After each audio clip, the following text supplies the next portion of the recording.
friends! I'm so happy you're here today. Did you have fun watching our adventure?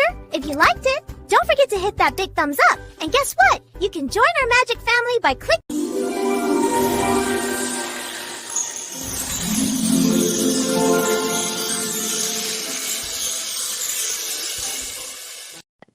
In a kingdom nestled between towering mountains and whispering forests, twin princesses were born.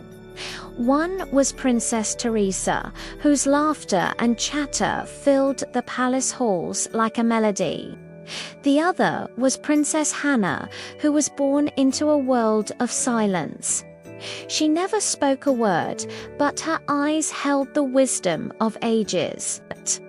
While Teresa entertained the court with her stories, Hannah would often slip away, finding solace in the quiet embrace of the royal gardens. She would sit for hours, simply observing the world around her, her silence a stark contrast to the lively court. But Hannah's silence was not a void, it was a vessel. Though she could not speak, she possessed a gift no one else could comprehend. She could hear the voices of the world that others missed, the gentle hum of the earth, the rustling secrets of the leaves, the joyful songs of the river.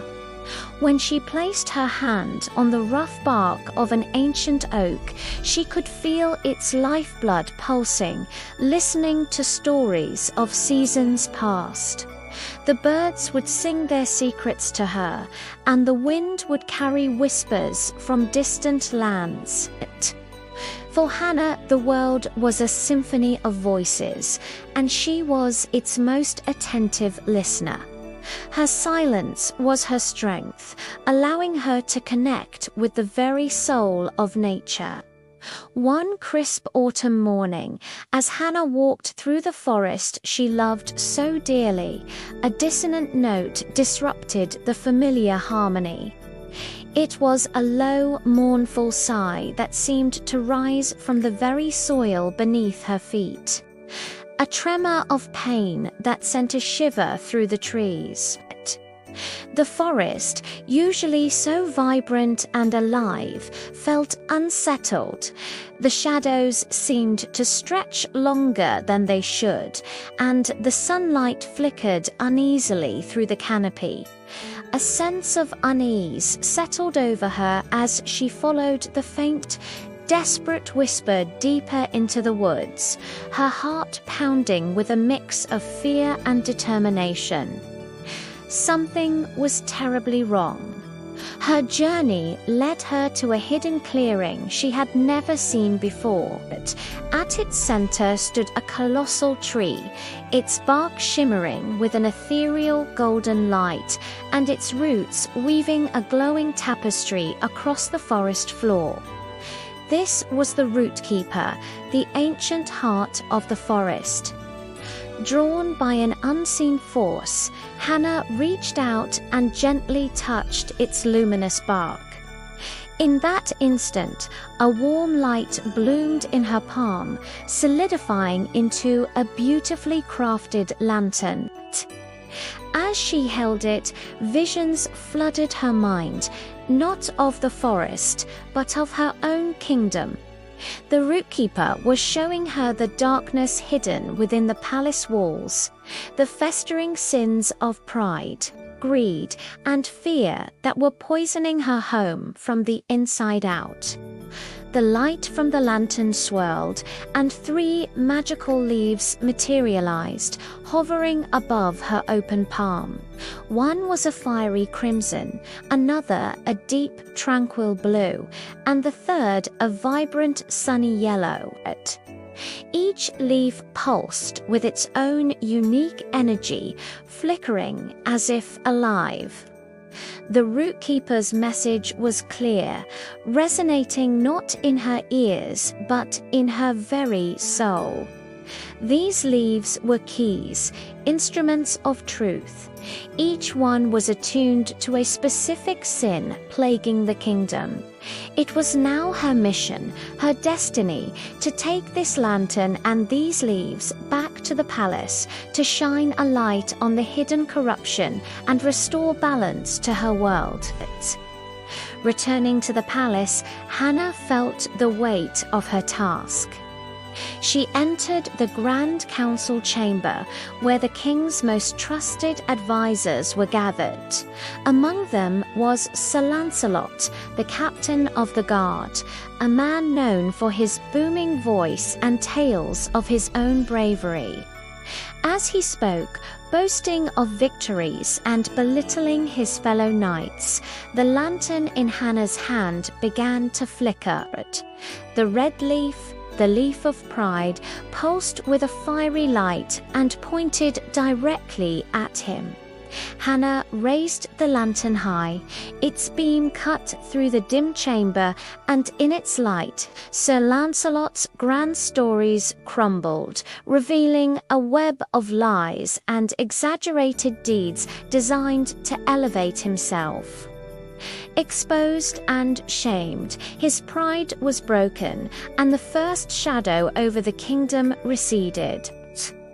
Next, a strange, tantalizing aroma led Hannah away from the palace and toward an old, forgotten amphitheater. Following the scent, she discovered a shocking scene. While the kingdom's people were rationing their food, the wealthiest nobles were gathered in secret, indulging in a lavish feast. Mountains of bread, roasted meats, and overflowing wine goblets covered their tables. It was a disgusting display of gluttony.